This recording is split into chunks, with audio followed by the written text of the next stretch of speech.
I'm here to present the legal budget, and we start with why we exist. We serve the city's legal needs, which are broad-ranging: municipal code drafting and enforcement, resident issues, real estate and tax issues, statutory interpretation.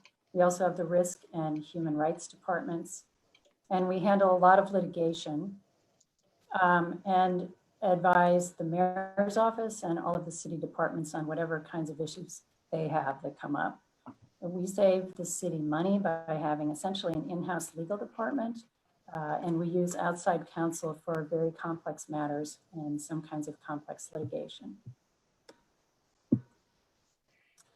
We have 13 full-time equivalent employees and 3 divisions, as I mentioned. The legal division has 7 attorneys and a paralegal administrative assistant. Risk has a risk manager, a risk trainer, and an administrative assistant.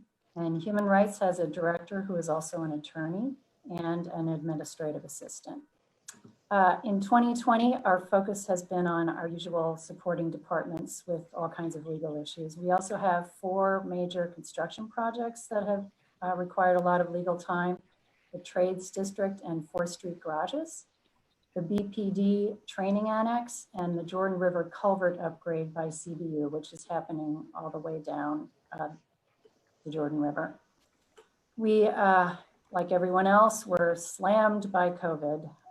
We drafted ordinances and resolutions. We helped with policies and protocols that spanned the entire city, employment, signs that you see in the hall. We advised on all of that, and just managing other legal aspects of our response to the pandemic.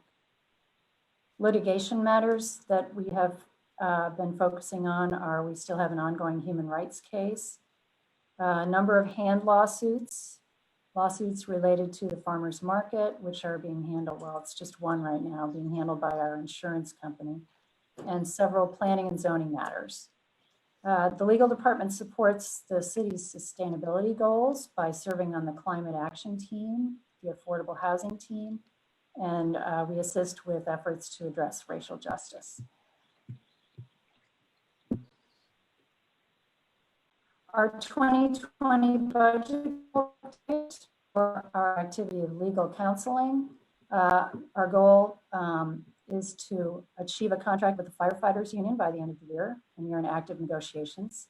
Through HR, Caroline mentioned the assessments of client satisfaction and employee satisfaction, and we are part of that. And we will have a goal of trying to improve our performance if we get feedback that it is required. And generally spending up to 900 hours collectively advising our 118 board and commission members, including counsel. Legal and policy documents, we negotiate and bring to completion and signature up to 730 contracts. We're about halfway there, or a little bit over, which makes sense. Drafting up to 225 ordinances and resolutions, and collaborating with ITS and Controller's Office on the new document management system. That vendor has been chosen, and so we would hope to begin implementing the system this year with a completion date of the end of next year. Our litigation goal for 2020 is to input litigation matters into LegalTrack, which is an online software solution for tracking litigation. 2020 budget goals for human rights are to ensure that all board and commission members have submitted ethics and conflicts forms, reviewing up to five employee conflict forms. They did a survey, human rights, in 2016-2017 of all city-owned properties for ADA compliance. And they're in the process of resurveying to see what the status is and decide whether there are corrections needed for any deficiencies. And generating and publicizing our annual hate incident report. Risk department goals are to update the Occupational Safety and Health Manual, provide an average of 4 risk training sessions per month and an average of 5 safety audits per week. Reduce OSHA recordable injuries and compensation workers' comp costs by 10%. Reduce insurance claims by 5%, and evaluate how we administer workers' compensation and whether we should try some different approaches. 2021 budget goals. Some of them are very similar, so I will highlight ones mostly that are different. These goals are similar to the ones for 2020.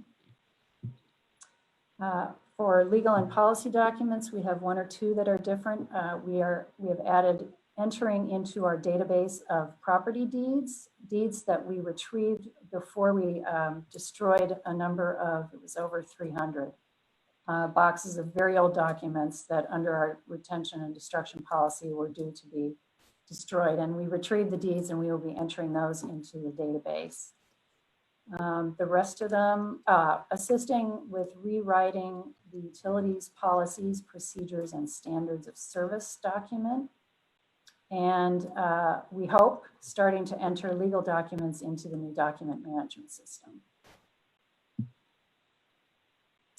Litigation, we will also be using the document management system to input our litigation and track it there. So the legal track that I mentioned earlier would then go away.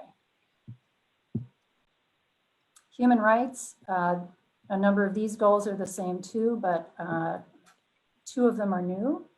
Well, one is generally we realized we should have a goal of responding and investigating any and all human rights complaints, which we normally do, but we wanted to make that explicit. And creating a social media page on Facebook for the Bloomington Human Rights Commission.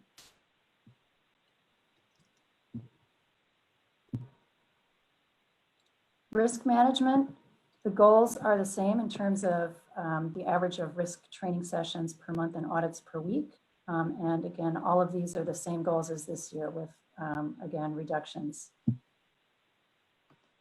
Our request for 2021 is almost flat compared to 2020 with just an increase of $31,343, and that is related to the 2% personnel raise that is being requested. This is our overall chart where that is depicted. And our budget request reflects the costs of aligning with our stated goals, which you see there. I thank you for your consideration of our budget and our request, and I'd be happy to answer any questions. Thank you, Ms. Guthrie.